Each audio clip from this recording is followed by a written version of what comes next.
video online mengenai manajemen kinerja berbasis KPI ya. Jadi tadi saya sudah ceritakan ya dalam video live mengenai pentingnya KPI ini tidak hanya diidentifikasi, tapi juga harus didefinisikan, dan yang tidak kalah penting diukur mas, mbak-mbak ya. Measuring, ini yang sering menggagalkan KPI. Dan kemudian dimonitor ya, mbak-mbak ya, bapak-bapak, ibu-ibu ya, setiap bulan dimonitor dengan tekun, dengan istiqomah. Oke. Nah, tadi saya juga sudah menceritakan mengenai apa itu KPI ya, harus bersifat terukur gitu ya. You cannot manage what you cannot measure gitu ya. Nah, sekarang saya mau ngasih contoh-contoh KPI ini mas, ya. Contoh-contoh KPI itu ini, ya. Ini adalah sampel KPI bidang HR, ya. Jadi ini misalnya ya, jumlah rekrutmen karyawan baru yang dilakukan dengan tepat waktu ya, 45 hari kalau bisa, lebih cepat ini, bukan 60 hari ya. Unit pengukurannya persentase. Atau rata-rata skor evaluasi karyawan baru setelah 3 bulan masa percobaan, unit pengukurannya angka, target ilustrasinya 80. Ini asumsinya KPI nomor 2 ini Anda harus punya formulir evaluasi karyawan baru ya mas ya. Setelah masa percobaan, ya Anda evaluasi usernya, end usernya disuruh ngasih skor. Anda bikin scoring 1-100. Mungkin aspek kualitas kerjanya, aspek kerjasamanya, aspek dedikasinya terhadap pekerjaan, dan seterusnya ya, bisa Anda bikin. Nah, ini namanya KPI yang membutuhkan ini mas, membutuhkan tools. Ya. Tools tambahan, jadi Anda harus melacak. Yang nomor 3 misalnya rata-rata jumlah pelamar untuk setiap job vacancy. Ya. Ini opsional, ini angka 100 pelamar per posisi. Jadi kalau Anda buka lamaran di JobsDB, untuk posisi salesman misalnya, yang melamar kalau bisa 100 per posisi mas. Rata-rata jam pelatihan per karyawan ya, angka, jam, targetnya 30 jam. Ini nomor 5 ini agak rumit yang ukurnya ya, tapi KPI bagus nih ya. Persentase perubahan produktivitas kerja sebelum dan sudah pelatihan, persentase 300%. Nomor 6 ROI of training for selected training program. Nomor 5-6 ini caranya sudah saya jelaskan ya di video mengenai measuring return on training investment ya. Di dalam paket ini juga Anda bisa punya akses bebas, unlimited akses terhadap semua jenis modul HRD ya. Nah, di salah satu modul HRD itu saya juga cerita mengenai training investment. Nah, di situ saya cerita mengenai bagaimana mengukur nomor 5 sama nomor 6 ini mas. Kalau Anda sudah ahli dalam mengukur 5-6 ini bisa jadi KPI ya. Tapi kalau Anda tidak ahli ya nggak usah jadi KPI mas ini. Ini butuh effort. Yang nomor 7 lebih simpel ya, rata-rata skor kepuasan peserta pelatihan. Angka skalanya 1-5, 4. Nomor 8 ini penting ini, persentase jumlah karyawan di kantor Anda yang telah menyusun development plan mas. Berapa persen? Di tempat saya nggak ada Pak Yudi ya. Di tempat saya karyawannya nggak ada yang bikin development plan ya sudah, ini nggak usah jadi KPI ya. Ini KPI yang advance ini, maksudnya KPI di perusahaan-perusahaan kelas dunia nomor 89 ini jadi KPI ini mas. Setelah disusun nomor 9-nya ya persentase pelaksanaan individual plan dibanding rencana. Misalnya karyawannya sudah bikin development plan, ada 10 program, pengembangan yang dilaksanakan cuma 80% targetnya. Nomor 89 ini KPI yang saya bilang tadi, KPI yang challenging ya, KPI yang bagus tapi kalau Anda tidak punya sistemnya ya tidak bisa ngukur. Ya, jadi pilihan KPI itu banyak. Ini juga nomor 10 ya, jumlah karyawan yang sudah menyusun KPI, jumlah manajer melakukan coaching, employee turnover ya, great employee turnover mas. Jadi yang kita itu hanya great employee itu artinya karyawan yang nilai PA-nya di tahun sebelumnya itu mungkin A. Jangan sampai karyawan yang nilainya A yang bagus-bagus yang keluar mas, yang bertahan malah karyawan yang jelek. Perusahaan Anda lama-lama kolaps. Ya, bahaya itu yang bagus-bagus keluar, yang jelek bertahan ya. Lama-lama perusahaan Anda bisa degradasi.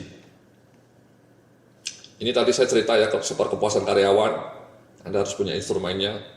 Ini rata-rata skor kompetensi karyawan, Anda mungkin punya assessment center. rata-rata biaya kesehatan ya, sekarang sudah ada BPJS, mungkin tidak relevan ini ya. Kemudian nomor 16 penting ini, persentase biaya pegawai dibanding total cost ya.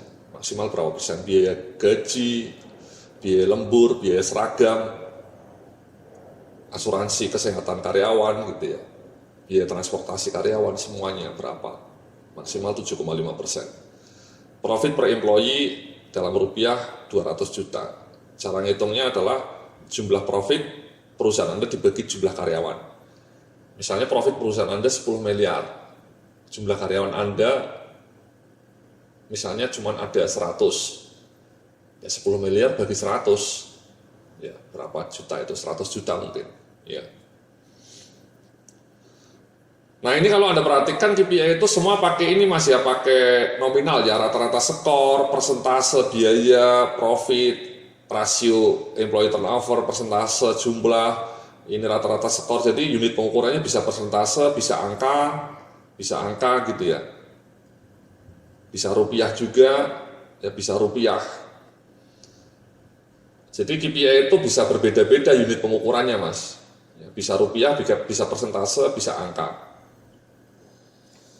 ya, bisa waktu, ya durasi. Ini untuk HRD Mas, ya. Kalau Anda mau melihat KPI yang lebih lengkap, Anda bisa datang ya ke web saya, namanya www.ilmumanajemen.sdm.com. Ini web saya nih Mas. Sorry.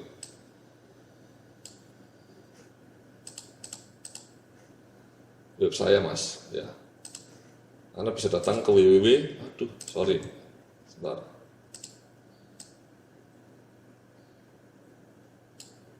Ya. www.ilmumanajemen.sdm.com.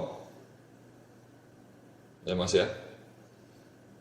Anda di sini bisa dapat KPI yang sangat lengkap ya, untuk 20 jenis industri ya, untuk semua jenis industri Mas, dan semua fungsi ya. Bisa datang ke ilmumanajemen.sdm.com.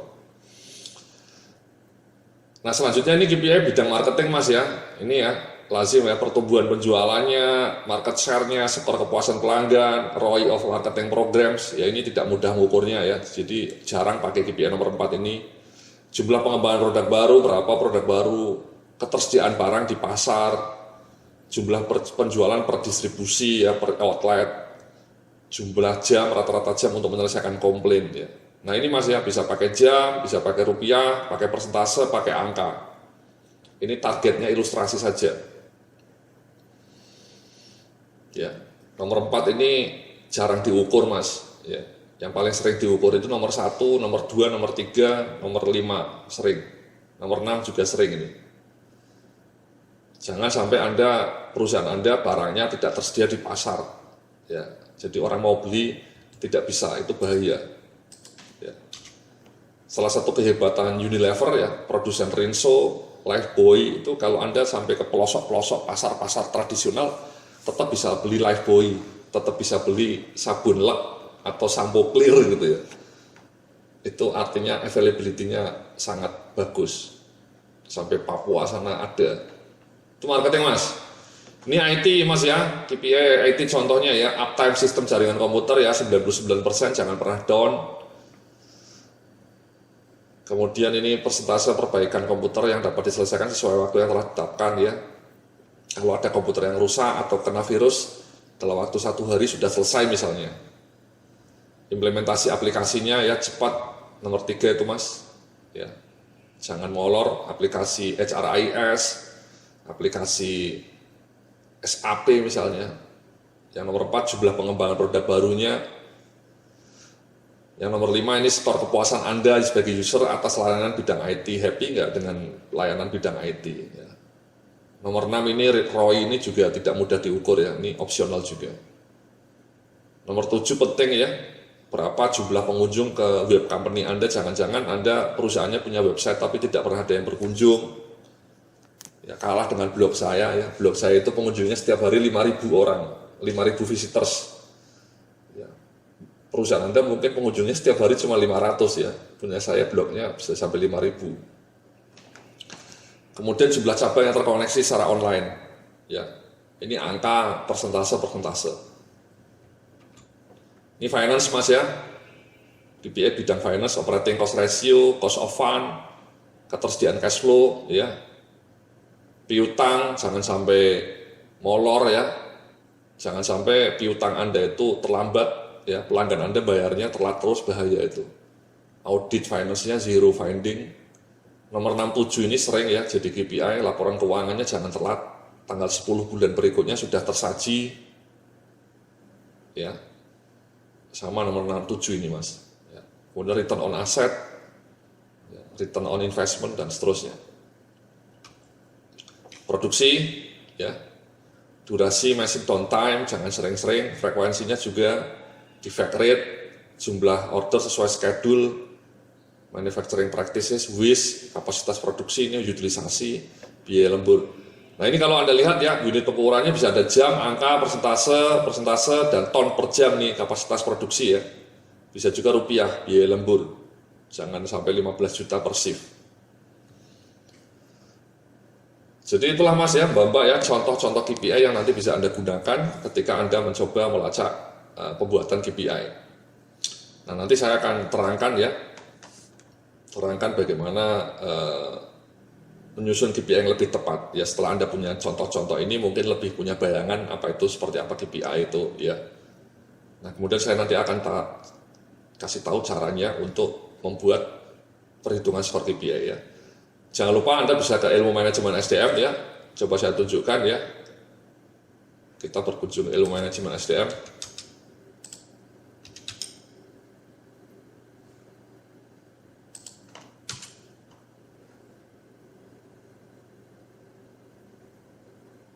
Tunggu sebentar Mas, Mbak ya. Ini katalog KPI ya, ilmu manajemen SDM. Anda bisa ke katalog KPI ini, budget. Nah ini ya, saya sediakan katalog KPI lengkap untuk 20 fungsi ya, HR, finance, HR-nya semua lengkap ya, training, performance management, remunerasi, logistik, dan seterusnya, marketing, business development. Dan untuk 20 jenis industri ya, mulai dari asuransi, consumer good, hotel, logistik, perbankan, perkebunan, rumah sakit, dan seterusnya.